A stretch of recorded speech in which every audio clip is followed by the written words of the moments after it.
Olá a todos, sejam bem-vindos a mais um videocast especial da Semana de Publicidade e Marketing do Nila Salle Rio.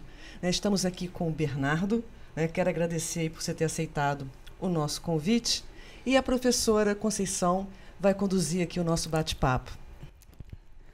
Bom, boa noite a todos. Eu trabalho com marketing já há quase 30 anos. E uma das coisas que sempre me causou muita estranheza foi que, apesar de culturalmente nós brasileiros termos uma relação forte com o esporte, o segmento de marketing e publicidade, profissionalmente, ele é pouco explorado, né? Então, quando nós conseguimos o palestrante, o Bernardo Pontes, que é sócio-diretor de uma agência de marketing esportivo da Lobby, foi uma grande oportunidade dele contar para nós um pouco da sua trajetória e falar para os estudantes, tanto de publicidade quanto de marketing, quais são as características e as especificidades desse segmento, que eu acredito, né, pelo pouco que sei, que é um mercado promissor, é um mercado crescente, e é um mercado que tem a possibilidade de dar para os futuros profissionais grandes caminhos, de grandes realizações e fazendo algo que é muito próprio do nosso povo. Então, Bernardo, mais uma vez, muito obrigada pela sua presença. Então, é isso, vamos começar por aí. Se você concorda com o que eu disse, que é pouco explorado esse mercado de marketing esportivo, por que você considera que isso acontece aqui na nossa realidade? E como é que se deu a sua trajetória, uma pessoa tão jovem, né, com tanta coisa já realizada nesse segmento, pedindo, inclusive, para você se apresentar. Legal. Obrigado, Conceição, pelo convite, Daniele. Para mim é uma oportunidade muito bacana poder falar um pouco da minha história, poder falar um pouco da minha trajetória profissional. Eu me formei na SPM em 2009 e eu acho que muito do que eu vivi dentro da faculdade, o que eu sempre busquei, ainda como jovem, era exatamente isso que você acabou de falar. É uma aproximação com o mercado esportivo, onde carecia naquele momento de profissionais, carecia de cases, carecia de iniciativas do mercado, mas eu sempre soube, desde quando muito novo, que eu queria trabalhar com esporte. Afinal, consumia muito esporte, estudava bastante o mercado esportivo, lia alguns livros que tinham disponíveis naquela época, mas naquele momento eu sentia falta de conteúdo esportivo. Então, e aí já mesclando com a segunda parte da pergunta, que fala um pouco da minha trajetória profissional, ainda dentro da faculdade, eu fundei a Atlética SPM, né? Então já era uma conexão do Bernardo com o mercado esportivo. E aí naquele momento eu tive a oportunidade de realizar eventos como esses que vocês estão fazendo aqui, focado em esporte. Então ali eu lembro que eu tinha, se eu não me engano, uns 21 anos de idade. Hoje eu tenho 37. Mas naquele momento eu já convidava os 4 profissionais, os 4 executivos de marketing dos 4 grandes clubes do Rio, para fazer seminários, para falar sobre o mercado. Então, da mesma forma que eu apresentava para os alunos o mercado esportivo, eu era o primeiro da fila ali para absorver tudo que aqueles profissionais ali falavam. E eu acho que parte da sua resposta, da sua pergunta, desculpa, tem muito a ver com isso, da carência de profissionais que entendam a essência do mercado esportivo. Eu costumo dizer que trabalhar com esporte é diferente que trabalhar com o mercado corporativo no geral. Por que isso? Porque se a gente sair daqui hoje, sair para jantar com amigos ou com a sua família, e você for num restaurante, você for mal atendido, a comida vier aquém do que você esperava, você pagar mais caro do que você gostaria, você provavelmente, nessa experiência negativa, você não vai voltar. E hoje em dia, no universo digital que a gente vive, você vai nas redes sociais, vai criticar e muita gente vai ficar sabendo que aquele restaurante não satisfaz a sua expectativa. E o mesmo vale para cinema, farmácia, enfim, todos os serviços que a gente consome no nosso dia a dia. E no futebol, e aí trazendo para o futebol que corresponde a boa parte do mercado esportivo como um todo, é um pouco diferente. Porque você pega um torcedor que pega um perrengue no transporte público para ir no jogo. Chega no estádio e paga mais caro do que ele gostaria. Às vezes a estrutura de serviços de alimentação e banheiro aquém do que ele gostaria. Vê o time dele tomar um sapeca de 4-0 do maior rival. O que ele faz no jogo seguinte? Ele volta. Ele volta. Por quê? Porque enquanto no restaurante a gente lida com aspectos racionais, você para, pensa e faz, no futebol e no esporte como em geral, você faz, para e pensa, meu Deus, o que eu fiz? Então, às vezes você vê torcedores que deixam de pagar uma conta de casa para poder comprar a camisa oficial recém-lançada. Enfim, é claro que aqui, se me deixar falar, eu vou ficar respondendo a sua pergunta por horas e horas, mas eu acho que, essencialmente, carece de profissionais capacitados que entendam das nuances que envolvem o mercado esportivo. E eu acho que o que vocês estão fazendo aqui hoje, proporcionar para os jovens que sonham estar no mercado esportivo, é fundamental, porque para trabalhar no mercado, obviamente, você precisa se capacitar. Muito legal. Quer dizer, você desde sempre teve a relação com o esporte, então para você, com a formação, foi um caminho natural. Eu sempre tive muito claro que eu queria trabalhar com gestão esportiva. Estava muito claro isso. E eu acho que, e é uma das coisas que eu falo para os jovens, que eu falo para meus alunos, quem não sabe o que quer, quando acha, não percebe. Então, o maior aprendizado que eu tive na vida é, primeiro, cada um aqui, quem está nos assistindo, precisa saber o que quer. Então, para onde que eu estou indo? Para minha carreira está apontada para que sentido? Porque se você não tiver um objetivo, se você não tiver uma trajetória para você saber seguir, no meio desse caminho vão aparecer diversas outras oportunidades que vão te tirar desse caminho. Sim. E eu lembro que a minha primeira experiência profissional não foi com esporte, foi com cinema. Eu tive a oportunidade de trabalhar com Cacá Diegues, que é um grande cineasta da história do cinema brasileiro, mas eu trabalhava com ele com a minha cabeça no esporte.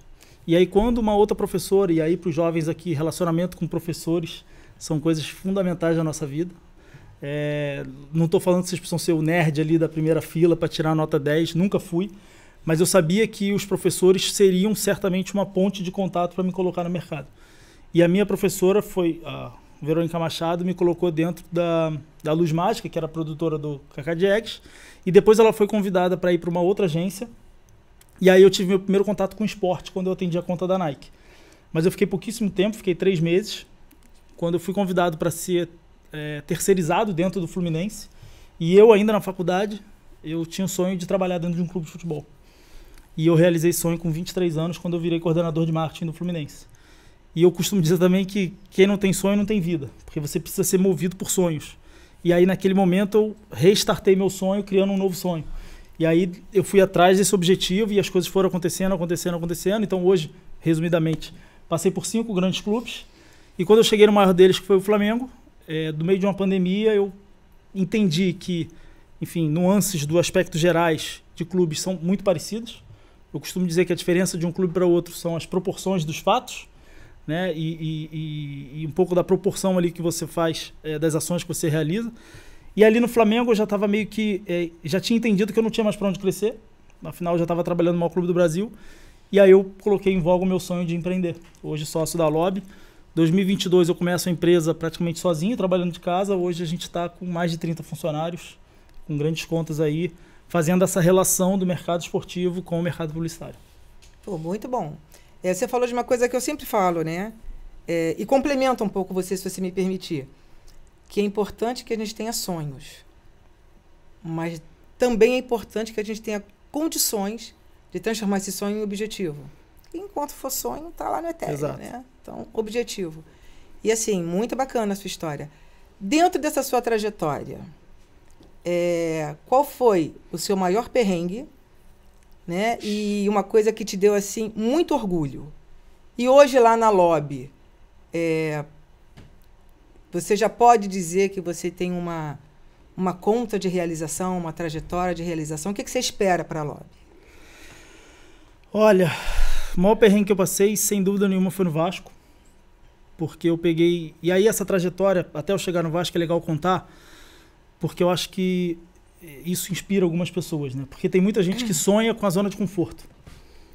E eu sonho ao contrário. Eu sonho com a zona de instabilidade. Porque eu acho que a instabilidade te traz... faz você estar sempre atento e faz você ter sempre ligado, alerta e querer crescer. E a zona de conforto nunca me satisfez. Inclusive, o Flamengo era uma zona de conforto que eu estava ali bem e pedi demissão no meio de uma pandemia, sem certeza de nada. Mas voltando ao Vasco, eu lembro que eu estava numa agência, antes de ir para o Vasco, ganhava bem, projeção de crescimento, tudo que um jovem naquela altura ali, 26, 27 anos, sonhava. E aí toca meu telefone, para quem não conhece, o Rodrigo Caetano, hoje diretor da seleção brasileira, ele era o diretor de futebol do Vasco. Já tinha tido a oportunidade de trabalhar com ele no Fluminense. Ele me liga e fala: B, tô com uma oportunidade aqui que eu indiquei seu nome para ser diretor de marketing do Vasco. Só que o Vasco, naquele momento, 2014, 3 meses de salário atrasado, ia ter eleição em junho, e eu estou falando de janeiro ali de 2014. E se tem uma coisa que eu sempre fiz, Conceição, é sempre ter a humildade de entender que eu sou um cara muito novo e preciso aprender com os mais velhos. Então, na minha trajetória profissional, eu sempre tive ali 4, 5 pessoas que eram meus gurus, né? Que eram pessoas que eu falo, cara, o que você faria no meu lugar? Tem esse cenário, o que você faria? Além da família, claro. E aí eu lembro que foi engraçado isso, porque eu liguei para essas pessoas e todas elas me falaram, cara, esquece o Vasco. Esquece o Vasco porque você não vai conseguir trabalhar, 3 meses de salário atrasado, o Eurico Miranda vai voltar, você vai ser mandado embora. Conversei com a minha família também, todo mundo falando, cara, não vai, esquece, você tá bem hoje, projeção de crescimento e tal. E aí quando eu liguei pro Rodrigo para falar a minha decisão de não aceitar, ele me falou a frase que mudou minha vida. Porque ele falou, B, se você quiser bunda na cadeira e ar-condicionado nas costas, fica aí que o futebol não foi feito para você. Mas se você quiser vir e crescer profissionalmente, vem que eu vou te ajudar. E aí naquele momento eu aceito o desafio, sabendo que eu iria ficar 3 meses, ser mandado embora, não ia receber, mas eu falei, cara, eu vou aceitar. E aí na vida a gente tem que ter sorte também, né? Porque a eleição foi sendo adiada, o que seria em junho só foi feito no final do ano. Fizemos um trabalho ali muito bacana, porque o Vasco estava politicamente largado e um dos principais problemas de hoje dentro de um clube de futebol é o lado político. Porque é muita vaidade, né? Muita politicagem, né? De pessoas... Muito cartola, né? Exato. E aí naquele momento do Vasco tinha pouco isso, porque estava todo mundo preocupado com a eleição e pouco com o clube. E a gente teve muita liberdade de trabalho. Ganhamos o prêmio de melhor marketing do ano. Eu com a minha equipe ali. Enfim, então foi um ano muito especial profissionalmente, porque é um ano que não era para ter acontecido da forma que foi, mas por conta da minha coragem e da minha ousadia de aceitar um convite desse, eu pude ir para o Vasco. Então, de perrengue, foi esse, porque eu tive bastante dificuldade em decidir. Exatamente, e foi um ano muito especial profissionalmente. E sobre a lobby, assim, eu costumo dizer para toda a minha equipe ali, o Brunão está aqui presente, a gente é muito novo ainda. A gente já conquistou coisas que a gente nem sonhava conquistar. A verdade é essa. Eu tenho 2 anos e agora 9 meses de empresa. E quando eu vejo ali todo dia 5 a folha de pagamento que eu tenho que pagar, eu falo, cara, que loucura a minha vida. Porque é inacreditável uma empresa chegar onde chegou no tempo que chegou. Então eu tô aqui hoje há 48 horas atrás eu estava almoçando com o Neymar na Arábia. Então tá acontecendo coisas muito grandes que às vezes eu olho e falo assim, cara, não deveria estar acontecendo isso muito na velocidade que está. Muito legal. E eu tenho noção que eu não faço nada sozinho. A gente só cresceu, fruto a toda a equipe que está lá hoje presente com a gente. Muito bom. Muito bom ouvir, né? Muito bom ouvir uma história de sucesso de uma pessoa tão jovem. Eu acho que é realmente inspirador para todos nós, né? Agora eu vou voltar para a câmera, porque eu sou dessas. Fala, bom, gente, agora para fechar, porque o Celso deve estar nervoso ali comigo. Eu vou fazer a pergunta que eu acho que interessa a todos os estudantes daqui, da Unila Salle, e para todos que vão ter a oportunidade de assistir que não estão aqui. Bernardo, na sua opinião hoje, você falou no nosso início da sua fala, o mercado de marketing esportivo carece de profissionais capacitados. Na sua opinião, em termos de competências técnicas e atitudinais, qual é o perfil hoje de um profissional de marketing e publicidade para atuar no mercado do marketing esportivo? Ou no mercado esportivo? Olha, eu posso dizer o seguinte, o mercado hoje, não só o mercado esportivo, e aí eu posso falar mais do mercado publicitário, ele é um mercado que está cada vez mais difícil de entrar. Porque acabou que hoje a gente consegue encontrar grandes profissionais buscando recolocação no mercado. Então, quando você abre uma vaga, é muito curioso isso. Às vezes, por exemplo, numa empresa de grande porte, você abre uma vaga de coordenador, tem gerentes que estão desempregados, tem pessoas que já foram líderes nas suas respectivas áreas, colocando currículo, porque não está fácil. E eu acho que aos alunos aqui da Unila Salle, eles já largam na frente. Porque poucos são aqueles que têm uma estrutura como essa aqui, de estúdio, como eu visitei ali a sala do Google. Então, vocês já largam na frente. Então, se a gente imaginar uma corrida, os alunos da Unila Salle eles já largam na frente. Mas o que eu quero dizer é que a faculdade não basta. É fundamental vocês estarem em contato com o mercado. É fundamental vocês estarem em seminários, em eventos, em fóruns, para que vocês encontrem o Bernardo em um determinado momento. Bernardo, estou falando mas os Bernardos do mercado esportivo, obviamente. Para que vocês interajam nas redes sociais, para que vocês peguem o seu LinkedIn e escrevam sobre o que está acontecendo no mercado. Porque eu falo para todos os meus alunos, entrar no mercado é difícil. Mas quando a oportunidade aparece, eu preciso entender que o João é diferente da Maria e que o João é diferente do Paulo. Por que eu vou contratar o João e não a Maria ou o Paulo? Então esse currículo ele precisa ser diferenciado para provar para o Bernardo que está contratando e para os outros Bernardos que vão contratar que o João, ou a Maria ou a Priscila é diferente, que ele merece aquela vaga. Então eu acho que capacitação. Então, sem dúvida nenhuma, estar em contato com o mercado, entender o que está acontecendo, absorver conteúdo e relacionamento. São 2 pilares que eu entendo que são fundamentais.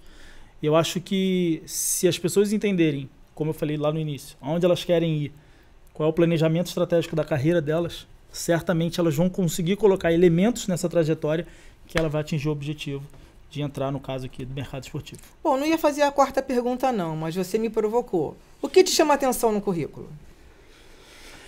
O que me chama a atenção no currículo, basicamente, é saber que quando a pessoa não está trabalhando, ela não está parada. Isso sempre me chamou a atenção, porque eu tenho amigos que hoje estão desempregados. E eu falo, tá bom, se eu te chamar para uma entrevista, o que você fez do momento que você ficou desempregado até agora? Ah, tô buscando, tô entregando, tô participando de... Tá bom, mas e aí, o que mais? Criou um blog, criou não sei o quê, lançou não sei o quê, participou de um evento, estudou fora, sei lá. Alguma coisa você tem que fazer. Parado que não dá para ficar. Viu, pessoal? Tá. Eu acho que encerramos, né, Dani, aqui as perguntas. Agora a gente leva para os estudantes fazerem perguntas. Vocês têm pergunta para o Bernardo? Eu tenho. Você tem? Eu tenho. Bernardo, meu nome é João Vitor, tenho 24 anos e faço publicidade e propaganda. Primeiramente, parabéns pela sua trajetória de sucesso. É um prazer te conhecer. É um tema que eu gosto muito, até por ser flamenguista, e eu queria te perguntar relacionado a controle de danos, no sentido de o marketing esportivo, ele depende muito do desempenho também dos atletas, né? Então, se tem uma partida com uma derrota ou um empate, as redes sociais tem uma enxurrada de comentários negativos, né? E eu queria perguntar para você como que eram as estratégias para ter esses controles de danos, até para a gente saber como que funciona, né, por detrás das redes sociais. Legal. João, né? Isso. João, isso que você falou é um dos princípios básicos para quem quer trabalhar com gestão esportiva e aí mais precisamente futebol, né? Acaba que os outros esportes não tem tanto essa relação que você falou do fator dentro de campo atrapalhar o lado interno. Mas é exatamente isso. A gente precisa estar atento a tudo que acontece dentro de campo para entender o impacto que isso vai gerar fora. Não adianta você desenhar um planejamento de lançamento de uniforme, por exemplo, se o time tiver uma fase horrorosa, certamente você vai ter dificuldade de impulsionar as vendas daquele produto. E aqui no Brasil ainda é mais radical essa percepção. Então, por exemplo, tem clubes de futebol que nas redes sociais, por exemplo, os bastidores, né, que ficou uma coisa muito comum hoje nas TVs dos clubes, se o time empata ou perde, eles não postam. Eles não publicam conteúdo. E eu vou contar para você uma passagem que eu estava no Cruzeiro, diretor de marketing do Cruzeiro 2018, o Cruzeiro lá com aquele elenco de Fred, Thiago Neves, Dedé, Arrascaeta, enfim, só jogador estrelado. A gente fez a estreia da Libertadores contra o Racing, fora de casa. A torcida estava numa expectativa gigantesca para aquele jogo, porque, como eu falei, era um elenco recheado, estrelado. E aí a gente toma um sapeca de 4-2, se eu não me engano, torcida revoltada. E aí no dia seguinte, eu não viajei nesse jogo, estava em BH, e aí eu vejo o meu time de conteúdo conversando, saio para uma reunião, volto, sei lá, 1h30 depois, o time de conteúdo conversando ainda. Aí eu achei aquela cena curiosa, eu falei, pessoal, o que vocês tanto conversam?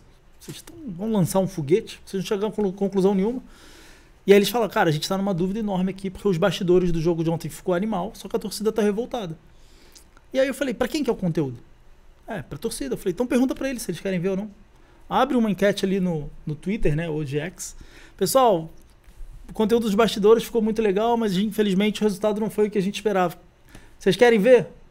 O que você acha que deu? 80% deu que queria ver o conteúdo.